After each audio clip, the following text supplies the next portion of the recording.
నమస్తే, welcome to cube TV. నేను మీ anchor Charmi. ఈరోజు మనతో పాటు ప్రస్తుతం ప్రముఖ జ్యోతిష్య వాస్తు పండితులు, పంచాంగకర్త బ్రహ్మశ్రీ డాక్టర్ నాయకంటి మల్లికార్జున శర్మ గురుజీ గారు ఉన్నారు. గురుగారితో మాట్లాడదాం. నమస్కారం గురుగారు. నమస్కారం అమ్మా. గురుగారు, మరి క్రోధినామ సంవత్సరంలో చివరి రాశి అయిన మీనరాశి వారికి ఎలా ఉండబోతోంది? తప్పకుండా. ఓం శ్రీ గురుభ్యో నమః.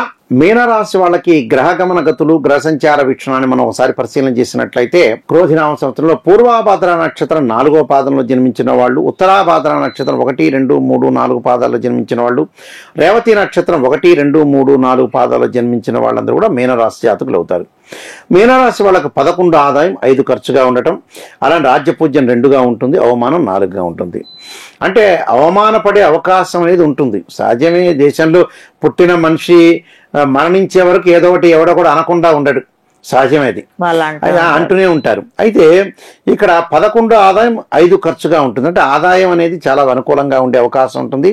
అలానే గురువు కూడా తామ్రమూర్తిగాను, అలానే వచ్చేటప్పటికల్లా శని రజితమూర్తిగాను ఉండటం, అలానే గురువు కూడా మంచి స్థానంలోకి వెళ్ళటం వల్ల సువర్ణమూర్తిగా ఉంటాడు, శని రజితమూర్తిగా, రాహుకేతులు కూడా తామ్రమూర్తిగా ఉంటారు.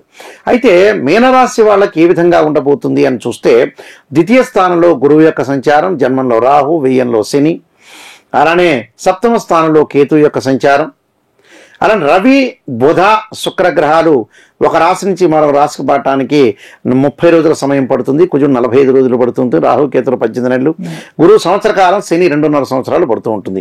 ఈ రాశి వారికి అంతా కూడా సంవత్సరం అంతా కూడా అనుకూలమైన ఫలితాలు వచ్చే అవకాశం ఎక్కువగా ఉంటుంది. అంటే ఆదాయం బాగా పెరిగే అవకాశం ఉంటుంది, అలానే సుఫలితాలు జరిగే అవకాశం ఉంటుంది. వ్యాపారస్తులకు కూడా అనుకూలమైన ఫలితాలు, కొంత లాభ నష్టాలతో సమానంగా కూడా ఉండే అవకాశాలు అనేవి ఉంటాయి. అలానే విద్యార్థులకు అనుకూలమైన కాలం, శ్రద్ధతో విజయం సాధించే అవకాశం అనేది ఎక్కువగా ఉంటుంది. అలా రాజకీయ నాయకులు కూడా పార్టీలు మారాల్సిన అవసరం అనేది ఎక్కువగా ఉంటుంది. నమ్మిన వారే మిమ్మల్ని ఇబ్బందులు పెట్టే అవకాశం అనేది ఎక్కువగా ఉంటుంది. కాబట్టి ఆ విషయంలో నమ్మకూడదు, అంటే నమ్మినట్టు మాత్రమే నటించాలి కానీ పరిపూర్ణంగా నమ్మకూడదు. సహజంగా మీనరాశి వాళ్ళు ఎప్పుడు కూడా పరిపూర్ణంగా నమ్మకూడదు, నమ్మినట్టు మాత్రం నటించాలి. అది ముఖ్యమైన విషయం. అలానే స్త్రీలు వివాహాది శుభ కార్యక్రమాల్లో పాల్గొనే అవకాశం ఉంటుంది. పెళ్లి కాని వారికి కూడా వివాహము, నిశ్చితార్థాలు జరిగే అవకాశాలు ఎక్కువగా ఉంటాయి. అంటే ఏదైతే మీనరాశి వాళ్ళకి ద్వితీయ స్థానంలో గురువు ఏప్రిల్ 30వ తారీఖు వరకు ఉంటాడు. తృతీయ స్థానంలో కూడా మంచివాడే, పెద్ద ఇబ్బందికరమైన వాతావరణం అనేది ఉండదు. అంటే ఇబ్బందికరమైన వాతావరణం అంటే వీళ్ళకి అనుకూలమైన ఫలితాలు జరిగే అవకాశం అనేది ఎక్కువగా ఉంటుంది. కాబట్టి ఏదైతే కొంత ప్రతిదానిలో కూడా మనం ఆలోచన చేయకుండా, ఇక్కడ ద్వితీయము, తృతీయ స్థానాల్లో ధనపరంగా ఆర్థిక ఆదాయం బాగా పెరుగుతుంటుంది. ఆర్థిక పరంగా ఉద్యోగస్తులు కానీ, వృత్తి ఉద్యోగ వ్యాపార రంగం వాళ్ళందరికీ కూడా అనుకూలంగా ఉండే అవకాశం అనేది ఎక్కువగా ఉంటుంది. కొంత ఆరోగ్య సమస్యలు వచ్చే అవకాశం అనేది ఒకటి ఉంటుంది. అంటే ఆరోగ్య లోపం, బంధు వైరం, అనుకున్న వాళ్ళతోటి నమ్మిన వారు మోసం చేసే అవకాశాలు ఎక్కువగా ఉంటాయి. కాబట్టి నమ్మకుండా ఉండటం చాలా మంచిది. ఇప్పుడు ఏ రాశి వాళ్ళైనా నమ్మకుండా ఉండటం అనేది సహజం. కానీ క్రోధినామ సంవత్సరంలో మీనరాశి వాళ్ళు ప్రస్తుతం అయితే నమ్మిన వాళ్ళు మోసపోయే ఛాన్స్ అనేది ఎక్కువగా ఉంటుంది. కాబట్టి నమ్మకుండా ఉండటం అనేది మంచిది. అలానే కీర్తి ప్రతిష్టలు పెరిగే అవకాశం ఉంటుంది. మాట గౌరవం బాగా పెరిగే అవకాశం ఉంటుంది. ధర్మ కార్యక్రమాలు చేయటం, అలానే కొంత ధనం వ్యయం కలిగే అవకాశం ఉంటుంది. ధనం కూడా కొంత ఖర్చు పెట్టే అవకాశం ఉంటుంది. అలానే ఉద్యోగ భంగం కూడా కలుగుతూ ఉంటుంది. అంటే ఉద్యోగ భంగం కలగటం, మంచి ఉద్యోగం వచ్చే ఛాన్స్ కూడా ఉంటుంది. మళ్ళీ అంటే ఒక ఉద్యోగం పోతుంది, ఒక ఉద్యోగం వచ్చే అవకాశం ఉంటుంది. అలానే వృధా వైరాలు, అంటే అనవసరంగా, అంటే వృధాగా జనాలతో గొడవలు పడటం, ఇలాంటి విషయాల్లో కొంత జాగ్రత్త ఉండాలి. బంధువులతోటి ఎంతో సహనంగా ప్రవర్తన చేయాలి. ఒకప్పుడు బాధించే అవకాశం ఎక్కువగా ఉంటుంది. కాబట్టి ఈ మీనరాశి వాళ్ళకి జన్మంలో రాహు ఉన్నాడు, శరీరంలో రుగ్మతులు, ఆరోగ్యపరంగా అకాల భోజనం, అనవసరమైన ప్రయాణాలు, అనవసరమైన తగాదులు, ఇవన్నీ కాకుండా ఎవరితో మాట్లాడాలో మితభాషగా ఉండి ముందుకు వెళ్ళాలి. అలానే వాళ్ళకి వ్యయ స్థానంలో శని యొక్క సంచారం.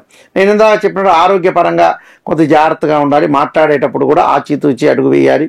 ప్రతి వాళ్ళని గౌరవించాలి, మాట్లాడుతూ ముందుకు వెళ్ళాలి. అలానే ద్వితీయ స్థానంలో ఇక్కడ గురువు, తర్వాత మే నుంచి తృతీయ స్థానంలో గురువు యొక్క సంచారం వల్ల అనుకూలమైన ఫలితాలు వస్తాయి. గురువు మంచివాడే.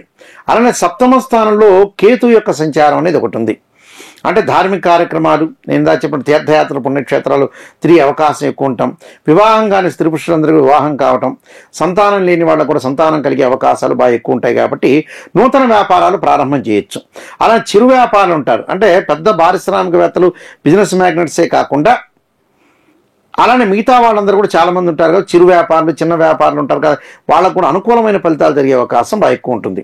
అంటే ప్రతి పనిలో కూడా కొంత జాగ్రత్తగా ఉండి వృధాగా ప్రయాణాలు చేయకుండా, అనవసరమైన వాటిల్లో వేలు పెట్టకుండా, అనవసరంగా మాట్లాడకుండా, అలా బంధువులు కానీ స్నేహితులు కానీ ఎవరైనా సరే వాళ్ళతో కొంత జాగ్రత్త వివరించి ముందుకు వెళ్ళటం వల్ల మంచి జరిగే అవకాశాలు ఎక్కువగా ఉంటాయి. కాబట్టి కొన్ని ప్రత్యేకంగా ధర్మ కార్యక్రమాలు, అలానే తండ్రి విషయంలో కొంత ఆరోగ్య విషయంలో కొంత జాగ్రత్తగా ఉండాలి వీళ్ళు.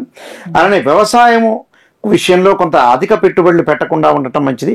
అయితే తల్లిదండ్రులకు ఏమీ కాదు, కానీ కొద్దిగా జాగ్రత్తగా, అది వరకటం కంటే కూడా తండ్రి యొక్క ఆరోగ్యం వీళ్ళకి మెరుగుపడే అవకాశం అనేది ఒకటి ఉంటుంది. కానీ వీళ్ళ ఆరోగ్యాన్ని అప్రమత్తంగా ఉండాలి. అంటే వీళ్ళ ఆరోగ్య విషయంలో కూడా కొంత జాగ్రత్తగా ఉండి ముందుకు వెళ్ళాలి. కొంత విరోధ భావాలు లేకుండా అందరితో కలిసిమెలిసి ముందుకు వెళ్తే మంచిది. అలానే అక్టోబర్ నవంబర్ మాసాల్లో వక్రగతులు, వక్ర త్యాగాలనే ఉన్నాయి. ఆ అక్టోబర్ నవంబర్ మాసంలో కొంత ఆరోగ్యపరంగా కొన్ని ఇబ్బందులు కలిగే అవకాశం ఉంటుంది. కాబట్టి జాగ్రత్తగా ఉండాలి. మీనరాశి వాళ్ళకు కూడా ముఖ్యంగా 2025 మార్చి 29వ తారీఖున శని జన్మశని వచ్చే అవకాశం అనేది ఒకటి ఉంటుంది. అప్పుడు మరింత జాగ్రత్తగా ఉండాలి. అంటే వాళ్ళకంతా కూడా ఈ మీనరాశి వాళ్ళకి జన్మశని వస్తాడు. అంటే 2025 మార్చి 29వ తారీఖున 2.5 సంవత్సరాల పాటు శని కంప్లీట్ అయినట్టు. ఇంకా 5 సంవత్సరాల పాటు ఉంటుంది. అలాగే ఈ 5 సంవత్సరాలు కూడా జన్మశని అనేది చాలా ఇంపార్టెంట్. కాబట్టి ఆరోగ్యపరంగా జాగ్రత్తగా ఆలోచన చేసి ముందుకు వెళ్ళాలి. దాని యొక్క కొన్ని ప్రత్యేకంగా పరిహారాలు చేసుకొని ముందుకు వెళ్ళాలి. అప్పుడు బాగుంటుంది. ఎలాంటి పరిహారాలు చేసుకోవాలి? ఆదిత్య హృదయం పారాయణం చేయటం ఒకటి, శని దోషం యొక్క పరిహారం చేయటం, ద్రాక్షారసంతో శనికి అభిషేకం చేయటం, అలానే శని జపం చేసుకోవటం, అలానే ఆదిత్యాయుధ్యే సహస్రమూర్తాయ ధీమే తన్నో సూర్య ప్రచోదయాత్ అనే మంత్రాన్ని మానసికంగా దిగులు చెందకుండా ఉండటానికి దదీసింగ తుషారాభం క్షీరోధారణం సంభవం నమామి శశనం సోమం శంభురమకటభూషణం అనే మంత్రాన్ని, అలానే శరీరే జర్జరీభూతే వ్యాధిగ్రస్తే కళేబరి ఔషధం జాహ్నవీతీయం వైద్యో నారాయణ హరి అనే మంత్రాన్ని చక్కగా చదువుకోవటం వల్ల కూడా వీళ్ళకి మంచి జరిగే అవకాశం అనేది ఖచ్చితంగా ఉంటుంది. క్రోధినామ సంవత్సరంలో మీనరాశి వాళ్ళందరూ కూడా సుఫలితాలు జరగాలని ఆశిస్తూ సర్వే జనా సుఖినో భవంతు. ధన్యవాదాలు.